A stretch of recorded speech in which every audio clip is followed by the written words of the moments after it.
Kung kahinumduman, aprobado na sa ikatulo og pinal nga pagbasa sa Kamara ang balaod nun nga himoon og 6 ka tuig ang kada termino sa iske ug barangay officials. Miabot sa 153 ka mga kongresista ang miuyo nini. Upat ang wala ug usa ang nag-abstain sa House Bill number 11287. Ang balaod nun nagtinguha, pwede ra makadagan kutob lang sa duha ka termino ang kada elective barangay official sa parehong posisyon. Samtang kutob sa usa ka termino ang pwede madaganan sa usa ka elected sangguniang kabataan official. Subay nini, nabahin karon ang sentiminto sa katawhan. Dunay miingon nga dili kini makiangayon gumikan kay adunay na piling opisyal nga tapulan og angay na nga ilisan. Samtang ang sentiminto sa supak mipasabot apikira ang panahon sa pag-implementar og mga plano sa proyekto. Upak nga mapostpone.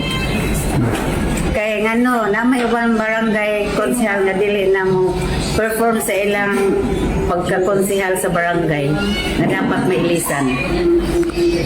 Susupak kung nga dili dayon ang eleksyon. Dili matuman ang among programa, labi ng ako na assign ko sa chair sa IDCOM na ako'y mga scholars, matinga ang mga ginikanan nga dili matuman kung lain na ang mga kalingkod. O yun kung mag-postpone kay daghang pa kay project among kapitan, kami dili daghang pa may project sa tiwasunon nga kanang amog yung kumanon ang among project sa barangay. So, bisag punan isa na 6 years to bisag 2 years lang pang ipuno bisag 2027 dili lang 5 years para mahuman gyud ang tanang project ni namo diri sa barangay. Kuyon ko nga i-extend kay ngano sa Mabolo, ako isip diri ko na tao sa Mabolo. Karon ba may nakakapitan o kanang ugihan yun siya ba? Dahil siya project, niya, devoted kayo siya sa iyang mga kalihukan para sa barangay, sa mga tao sa Mabolo. So, kulang pa ang duha ka tuig nga para sa iyang mga buhat o sa iyang mga project na umaabot. Kung mag-ili sa mga ni kapitan, kanara sila pila nakakonsyal, walo?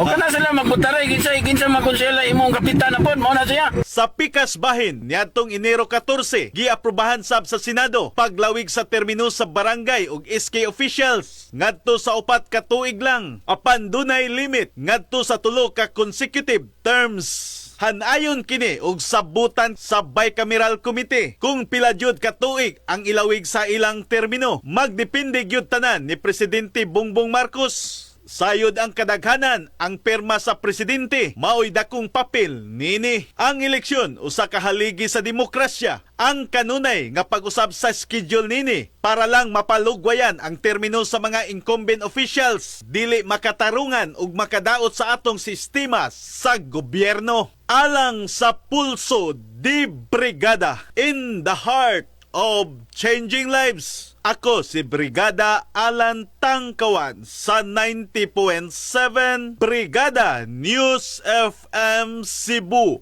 the Music and News Authority.